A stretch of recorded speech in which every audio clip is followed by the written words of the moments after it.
Okay, well, this is Friday, March 26th, I believe. And I'm going to do a reading of one of my favorite poems by Marc Bolan.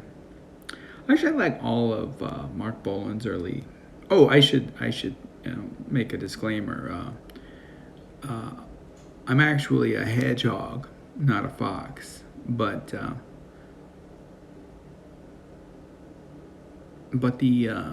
iMac emoji animated emoji program doesn't have a hedgehog that I can use to represent myself here, so I had to use a fox. I was saying I actually like all of Marc Bolan's, particularly the early lyrics, and I like the T-Rex music and lyrics as well. But I really like the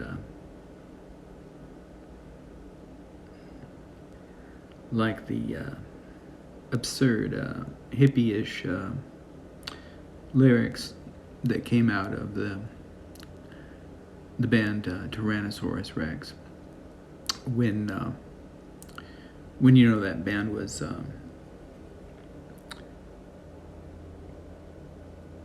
just Marc Bolan playing guitar and singing, usually acoustic guitar,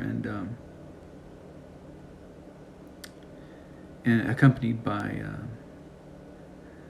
a drummer, typically playing bongos or some other hand drum. Steve Peregrine Took, I think, was his name. And I'm gonna read the lyrics of one of Marc Bolan's songs, and briefly analyze them as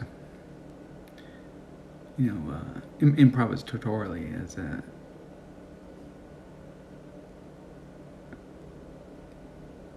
as a kind of poem.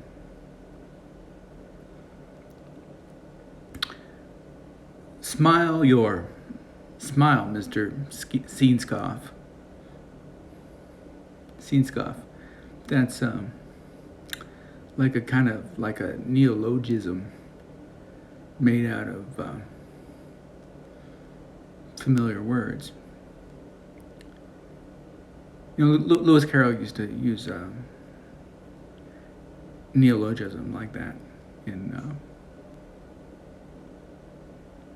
Alice in Wonderland, and also in Through the Looking Glass. Jabberwocky is a whole poem made out of these neologisms about some counter in some deep dark woods or something like that. Interesting.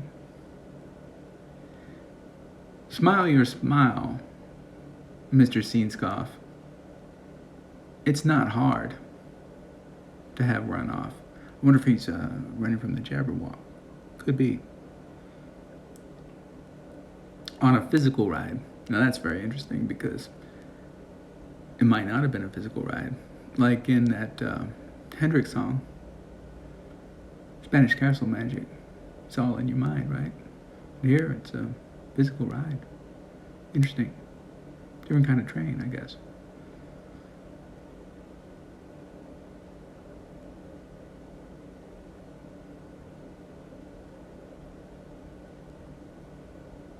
That smile. Smile your smile, Mister Scenescof. Reminds me of William Blake. William Blake said he didn't mention Scenescof, but he said there's a smile of smiles. No, what is it? Cistern, no. Fountain, overflow. No, let me see. What was that again? There is a smile of love, and there is a smile of deceit, and there is a smile of smiles, where the two smiles meet. You know, when I was thinking about that dark wood that Scenescof was traveling through, running away from the Jabberwock, and it reminded me of what Robert Frost said about smiles. Robert Frost said, the woods are very dark and deep, but I have promises to keep, and smiles to smile before I sleep, and smiles to smile before I sleep. And that also reminds me of that cat in Lewis Carroll's Alice in Wonderland. The one sitting in the tree, like those wolves in Freud, only this one keeps disappearing and reappearing, and various parts of himself reappearing and disappearing, until all that's left is smile of smiles. Interesting. I wonder if Marc Bolan was thinking of all that when he wrote about that, about Mister Scenescof. Could be, could very well be. On a physical ride with my babe by your side, smile your smile for a while. Well, that smile your smile for a while is an interesting line. It's got 2 repetitions of the word smile and then a rhyme at the end. Internal rhyme, they call that, I think. Very interesting. Very good. Fascinating. So I keep coming back to Blake for some reason. That line, with my babe by your side. Blake said, for there is a babe born in joy that was begotten in dire woe. Just as we reap in joy the fruit which in bitter tears we did sow. And Blake also said, Blake said this. He said, it's more of a question really than a statement. He said, he asked, yeah, I should say, he asked this question. He said, is this a holy thing to see in a rich and fruitful land? Babes reduced to misery, fed with cold and usurious hand. I wonder what Mister Scenescof would think of that line. It says here, it was grand to have known her. It was grand to have shown her. That's an interesting line. It's almost a repetition. Kind of reminds me of the blues. In many blues numbers, there's a repetition. Not all blues, of course, but if you sort blues by repetition, there's some blues that begin with a repeated line. It's not quite repeated because you have the known and the shown. Known her, shown her. I'm sure Blake had something to say about knowing and showing.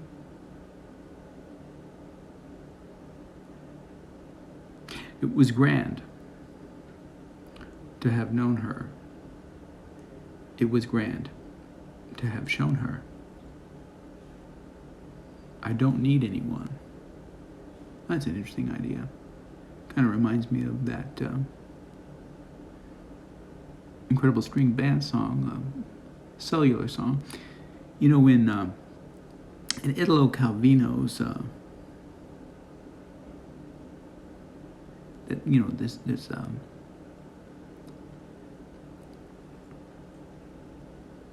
this book by Italo Calvino called Cosmic Comics, and then there's a follow-up called T0 or Cosmic Comics Part 2. I can't remember which one it's in. There's a story about single cell life forms. I love Watson and Crick and DNA and mammals vegetation, all kinds of stuff like that. So fascinating, very scientific. I consider myself a mammal poet, and but I respect the amoeba. Amoebas have been around a long time, as well as other single cell life forms. So I was thinking about in either Cosmic Comics or T-Zero, there was a discussion about reproductive processes of the amoeba, and it's in that Incredible String Band song too. And the Incredible String Band song focuses on how the amoeba doesn't need love because reproduction is just a matter of division. In Cosmic Comics, it's a little different. The focus, Illo Calvino focuses on the fact that amoebas don't really die. What's the difference between amoeba A and amoeba B that divided into two amoebas? And even if that first amoeba dies, or that whole set of second amoebas die, they just got divided into more amoebas. Well, they're essentially an identity, So can an identity love itself, or if it's really the same, like Aaron, in a way, he can replicate himself in these strange and curious forms. Calvino's basically saying when he writes that death won, death and sex go hand in hand, because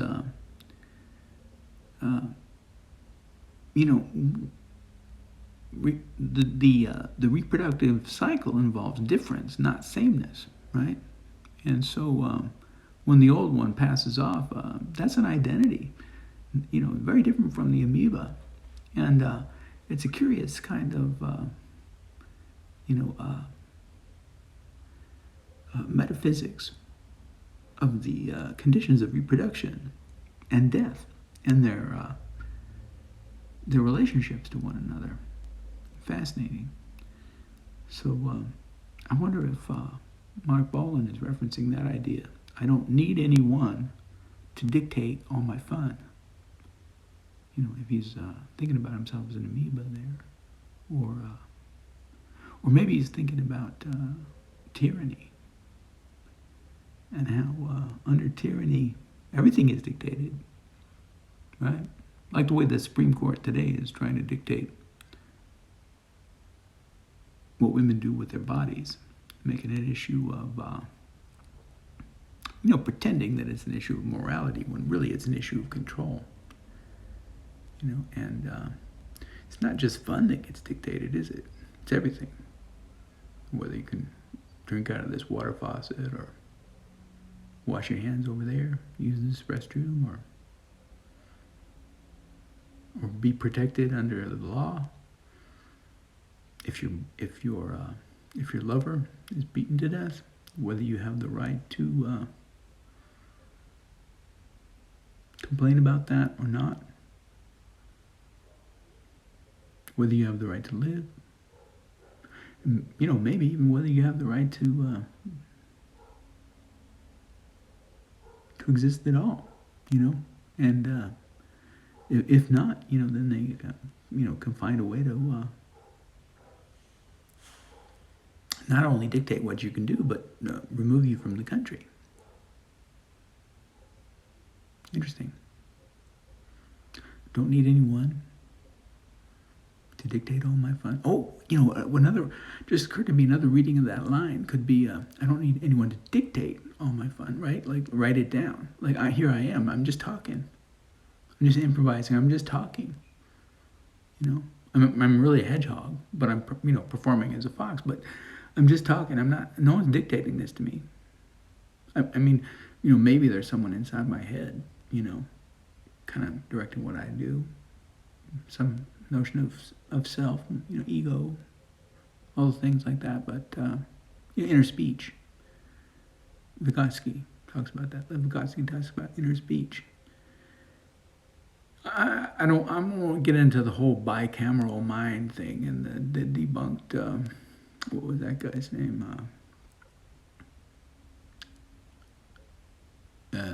James? What was his first name? William James? No, I don't think that's it. But you know, in order to articulate anything, that you have to have some idea of where you're going, right? Words don't just pop out, you know. But they don't have to be dictated, not necessarily. Smile your smile and then run. I like the use of the word run there. Reminds me of the way they run an election, or fail to run an election.